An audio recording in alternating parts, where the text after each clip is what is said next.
TLT, and you are now joining me for the start of an entirely new series, which I just decided to start doing.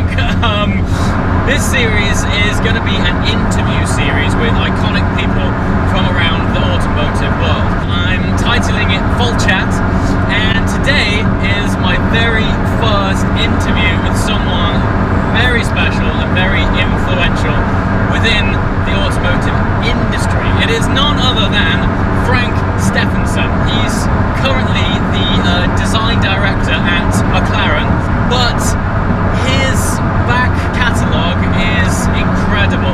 And while he has worked on a few other supercars, arguably some of his more influential and sort of groundbreaking work has been the new Mini, the BMW X5 and the new Fiat 500. You know, cars which have gone on to win award after award. And Frank's going to jump in the car and we're just going to drive around and have a pretty casual chat about whatever floats his boat, really. Let's do it!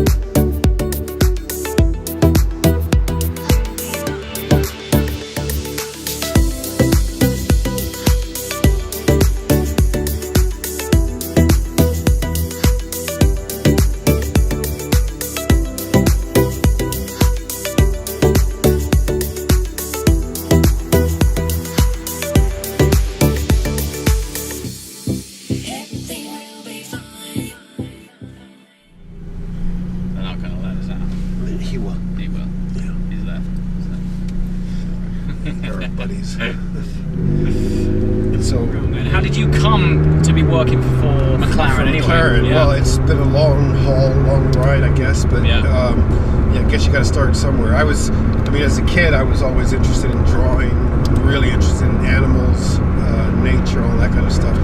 But the typical response from a designer, especially a car designer, is I never knew they could pay you to draw a car. Yeah. And it turns out, obviously, to be a dream profession if you can get into it, if you can crack it. Yeah. And the thing about car design is there aren't that many car designers out there. It's one of those professions where less is more.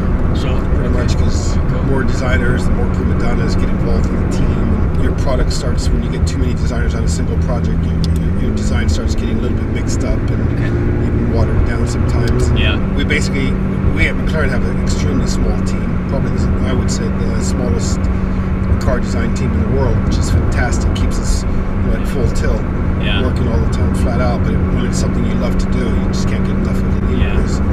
But I started, kind of drawing cars. I guess it was about 10. My father had a dealership in southern Spain, and instead of taking summers off and enjoying them, playing around and all that, I was put into the dealership, mostly in the body shop. So I was working with surfaces and painting and all that kind of creative side, I guess. Kind of getting your hands dirty in that side of it. And from then I started taking a real interest in cars, so I started drawing a lot more car-like things. And then when I finished high school, that was in Turkey, in Istanbul, Madrid. I got into racing bikes, motocross. Right, yeah. And that went really well for me for about 6 years. I was able to race professionally. And that's why because you've got like constant arm pump, haven't you? Your forearms are like a slab of concrete. Yeah, well, that's Popeye forearms. You get that by just hanging onto the bike for your life. So why is it that you gravitated towards cars rather than bikes? Because you spent 6 years on bikes, and obviously that was a passion, but you ended up going down the car route. Cars just seemed a lot more exotic for me, I guess. When you're a kid, you love bikes. I love them with all my heart. Yeah. Sometimes I feel like I design cars just to pay for my bike addiction, Okay. But bikes are something that get into your blood. But design, I think when you're designing a car, if you can design a car, you can pretty much design anything in the world. Because if you think about it, a car is more than just the outside of the car, which looks like you're doing the interior, you're doing the materials, you're doing the graphics, you're doing the steering wheel, the seats, everything that you can touch, like a button or a knob, whatever, that has to be designed. As well as the outside of the car, which has to look absolutely, people have to pay good money for a car. Exactly, because that's pretty much what drew me, pulled me towards McLaren, was the opportunity to design something from scratch. Start a brand language. Must be quite rare, right? It hardly ever happens. And at the level of McLaren, you'll get offers from kit car companies that are coming in and doing a one-off or something. That's okay, but it's not enduring enough, I think. And when you're designing a car for McLaren, that is such a unique opportunity because you have the engineering depth of a Formula One team. Phenomenal history to lean back on. It's just incredible. The best. When you come to a company like McLaren, where you actually get to initiate the DNA or that design DNA, genetic look or whatever, like from day one. That's just an incredible opportunity. So it's amazing for me to be sitting in and owning a car that you designed from day one. We were talking earlier that you would have liked the 12C from day one to be closer to where the 675 is now. From day one, when I saw this car, I was like, that is it. Like, that is, right now, it is arguably the best looking supercar out there. And how did you feel putting out the 12C, sort of knowing that we would have liked to have done this, like to have done that? Well, I don't look at it exactly that way. I mean, I look at the 12C as the first building block for McLaren's design language. So not that it wasn't the right car, because I do think it was the right car at the time. When it did come out, it stated that McLaren was serious about building a supercar. They knew how to do it. The car wasn't overly flamboyant. It was kind of that English understated sort of look, which you can't really call a supercar understated, but you can definitely say that it wasn't screaming out like it was wearing a Versace suit. So it's got like an aura of sophistication about it. And I think that was very good because it sort of communicated that McLaren was serious and not trying to make a one-off statement with something overly flamboyant. The second one, the 650, gave us that opportunity to start putting in real unique design elements that started to make it even more uniquely McLaren and to build the future. So the story of how I ended up getting this car, I was actually invited out to Tenerife by you guys for the launch of the 570 GT. And just by chance, my flight the next day got delayed until 7 p.m. It was supposed to be like 12 p.m. And I'm hanging around the hotel, and someone came up to me and was like, if you haven't got anything to do, here's the keys to a 675 LT. I'm like, all right, great. So I approached it with no expectations. And I drove out in that thing, and I was literally 200 yards down the road, and I stopped and I thought, hold on a minute, this is a different thing, I'd driven 12C, I'd driven 650S. Something about this, I don't know what you've done, but it's greater than the sum of its parts. You had to it's such an occasion, man. Honestly, recalibrate the senses a bit. So I went out and I had a 1 hour slot in this car, and I said, I'll be back in an hour and I'll come back. I finished my hour and I'm approaching the hotel to bring the car back, and just as I'm entering the drive, I was like, I'm not quite ready to drop this off, and I turned around and I went off again for an extra hour. So when I got back, the guys weren't best pleased, but apparently I was the third guy during that event to do the same thing. Yeah, that's a good sign. I mean, so it's not just me being weird, like it does, when you get in this thing, it sort of affects you, And it's an emotional connection, isn't it? That's it. It's a big wing on the back. Tell me about the big wing. So that's if there was ever a claim to fame, you designed the wing on a Cosy. It's not a picnic table as they call it, but I just joined Ford straight out of university, and of course you have these grandiose ideas of doing something very special. But that project came up, and I thought, well, if I'm going to go for it, I might as well do something pretty dramatic. And working on the rear wing, I sort of started getting inspiration from the Red Baron von Richthofen, German, and his plane was one of my favorite planes ever, the Fokker DR1. It was that tri-wing plane. And I thought, if I can get 3 wings on the back of this car, because I was in Cologne, Germany, that's going to be a Germanic, high-performance looking vehicle. And which it did start out like that. We had one wing on the deck lid, one wing between, and one upper wing, third wing on the top, and it looked absolutely stunning. Yeah. Everybody so the loved original Cosworth design you put forward had 3 wings. It had 3 wings. I'll tell you what happened, which was another painful thing that happens to designers. Yeah. You get other people involved who just want to compromise the design, and the bean counters came along and said, we can save quite a bit of money if we get rid of that mid-wing, and which they did. So there goes the character of the car, and it's still sold. I mean, obviously the car was pretty successful. But I guess what people don't see, sort of, it's like an out of sight, out of mind. But the fact that no one's ever seen that concept, they probably think it should be how it is nowadays. Yeah. And so when you go about, I mean, if someone came to me and said, we'd like you to redesign an iconic car like the Mini, isn't that quite a daunting thing?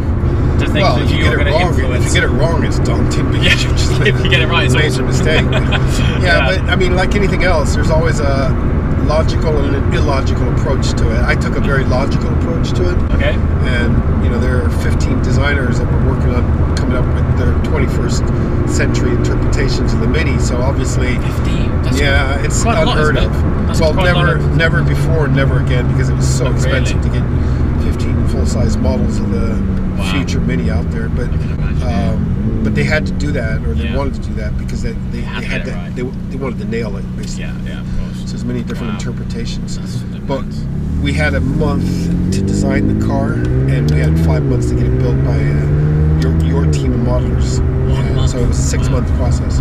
Well, the Mini, if you understand, it was the same car from when it was launched in 1959 until 1999 when they ended it. Yeah. But those whole 40 years, single body style.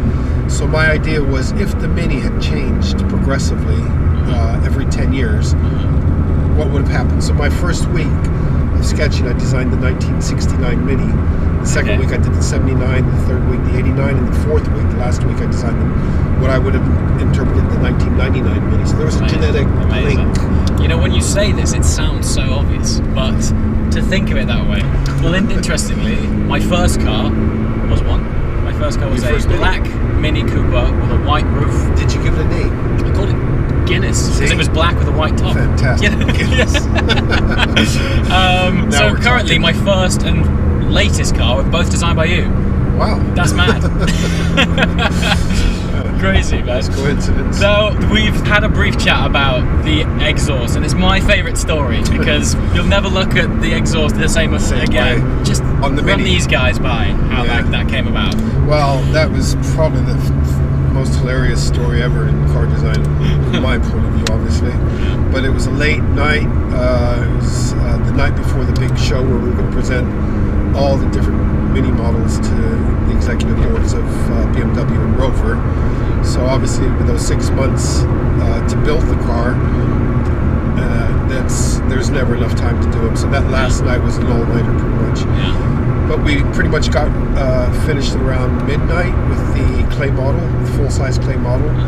And if you stand back from those types of cars, those clay models that go into these presentations, they pretty much look real, because they're painted with a special material called Dynoc. The glass area is darkened up. You've got real wheels on the car. So from about 30 meters, 30 yards away, you'd think it was the real thing. That's real, yeah. So it's about midnight, and the 5 guys on my team start drinking, because we're pretty happy. This was 1994. Okay. And we thought, if anybody beats this design, we got to hand it to them, because this is pretty hot. Still 6 years from launch. Yeah. So obviously I'm not much of a drinker, but they were drinking pretty heavily, and about 4 a.m. they were just completely out of it. And I'm thinking, I got to get home and get some rest before the presentation tomorrow morning at 10. So I gave it one last lap around it, and as always, you forget something. I stood at the back of the car, I froze, I started to sweat, thinking, darn it, we forgot to put an exhaust pipe on the car. And I walk up to Colin Lang, the chief modeler, and I said, Colin, darn it, sorry, we forgot to put the exhaust pipe on. He goes, it's only a claim model. It absolutely does not matter because, who's going to look at an exhaust pipe on a model that's still not even out yet? Right. I go, Colin, you understand, it's one of the main iconic things on the beauty of the original Mini was this exhaust pipe. Back of it, we got to do something. And he's swigging away at a can of Bud, and he goes, well, look, they're completely flat out on their backs. They're not really in any condition to work. And I'm not going to be starting to make an exhaust pipe for you at 4 a.m. Yeah. So I said, okay, Colin, I'll do it. And I grabbed this beer can, and it's pretty much like any other Coke can or whatever. Yeah. I cut it in half. Yeah. Threw the top half away, took off the graphics and the paint on the can, so polished it up to an alloy color. And then you have that little ribbed bottom section to it, and I put a hole in the bottom. Drilled a hole in. We stuck it in the clay, and we started laughing our heads off because we were looking at the most awesome exhaust pipe we'd ever seen. And okay, so we left it, went into the show the next day, and the car pretty much was a unanimous choice. Yeah. And my boss, Chris Bengal, comes up to me and says, congratulations, Frank, great job. This is going to take you far, but never, ever waste a modeler's time making such a detailed exhaust pipe. And I was, a bit embarrassed to tell him. How long did it take for you to tell him this story? Well, I never told him it, actually. Oh, Chris, if you're watching. But I I wasn't going to tell him it took me 4 minutes and it was a beer can, so I just nodded, then went back to the drawing board, continued on the Mini until a couple of years later. The supplier comes up and asks, how would you like the exhaust pipe finisher to be? And I handed him that because I thought, well, this is what I would like it to be. So we measured it and they produced it. And so from 2000 to 2006, that first generation of new Mini had a Budweiser can for an exhaust pipe hanging off the back of it. That is amazing. Yes. I love that story. I love it. So anyone out there watching, if you own a Mini between, what was it, 2000 to 2006. 2000 2006, your exhaust is a Budweiser can. Yeah. But it does look awesome. So good. It's fantastic. Best looking exhaust pipe out there, I thought. Fabulous. Awesome, man. Well, Frank, it's been fantastic. We're now back at MTC. I would like to keep driving you and keep driving all day and talking. But next time you're free, let's get out of the car and we'll down do it again. We'll get on the boat, maybe. Yeah, absolutely. Dude, to get on the boat would be special. I would like that a lot. Yeah, it's a real experience. Awesome. Cool. Frank, thanks a lot, dude. Pleasure. Take care. We'll, Good. See you soon. Yeah, I don't even know where you went. I was trying to think. Me either, Did you know where you were going? Not a clue. No, I was like, how do we get I just looped it around and just hope for the best. Worked out well.